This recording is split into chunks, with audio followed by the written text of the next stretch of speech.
Et si la pire saison de la carrière de Max Verstappen était justement en train de le rendre libre? 7e au championnat, à des années-lumière de la tête, et une petite ligne dans son contrat Red Bull qui, dans 6 semaines, peut faire sauter toute la grille 2027. Parce que si Max n'est pas dans le top 2 à la trêve estivale, il peut partir. Et le seul vrai plan B, c'est Mercedes. Ce qui veut dire qu'un baquet va devoir sauter. Reprenons calmement parce que c'est du lourd. Selon plusieurs sources concordantes, la presse allemande et néerlandaise notamment, le contrat de Verstappen contient une clause de performance. S'il n'est pas deuxième du championnat à la trêve estivale, il peut résilier librement, sans indemnité, pour la saison prochaine. Et le rendez-vous décisif, c'est le Grand Prix de Hongrie, fin juillet.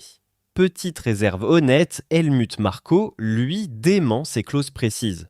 Mais il lâche quand même que, je cite, « On ne peut pas garder Max si le nouveau moteur ne fonctionne pas ». Et le problème pour Red Bull, c'est que cette clause est quasiment certaine de pouvoir se déclencher.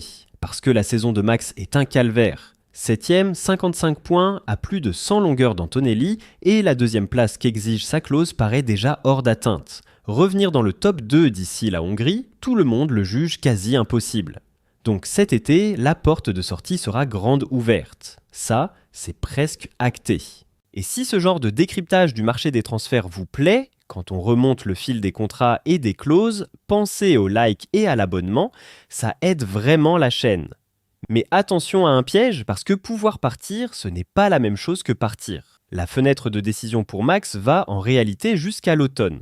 Autrement dit, il va prendre tout son temps, regarder si Red Bull et son nouveau moteur Ford progressent en deuxième partie de saison avant de signer où que ce soit. Il garde la main et il le sait parfaitement. Et la grande favorite, c'est Mercedes, le seul baquet de pointe vraiment libre et une écurie dont le patron courtise Max depuis 2 ans. Mais c'est là qu'arrive le vrai drame humain, parce que si Verstappen débarque chez Mercedes, ce n'est pas Antonelli qui dégage, c'est George Russell. Son contrat n'est garanti que sur une saison, sa forme est en berne, et le monde de la Formule 1 est aussi brutal que ça. Un journaliste suisse le résume sans détour, si Verstappen veut les flèches d'argent, alors Russell est dehors. Alors mon avis, le vrai sujet, ce n'est même pas Max chez Mercedes. C'est que la médiocrité de Red Bull cette année a armé une clause qui fait de Verstappen le maître absolu du marché. Tant qu'il n'a pas tranché, toute la grille 2027 reste gelée, Russell, Piastri, plusieurs baquets pris en otage. Je vous mets juste une réserve.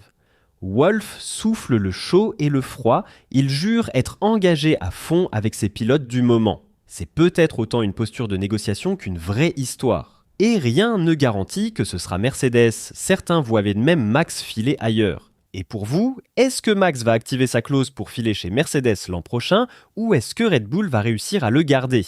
Et surtout, s'il signe quelque part, qui doit laisser sa place? Dites-moi tout en commentaire.